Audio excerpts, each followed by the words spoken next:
दोस्तों मेरी बीवी की तबीयत सही नहीं हो रही है और एकदम परेशान हो चुके हैं। पता नहीं थोड़ा बहुत सही रह रहा है फिर से वही प्रॉब्लम हो जा रहा है, थोड़ा बहुत सही रहे फिर से वही प्रॉब्लम हो जा रहा है। आज सर्दी जुकाम इतना तगड़ा पकड़ लिया है कि नाक वाक बंद, सांस लेने में दिक्कत होने लग रहा है, क्या बताया जाए।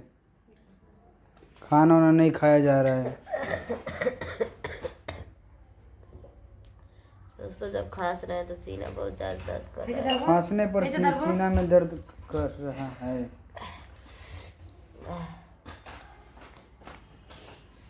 ये तो सालू है हमारी बीवी की जान बचाई है। सालू ने हमारी बीवी की जान बचा ली।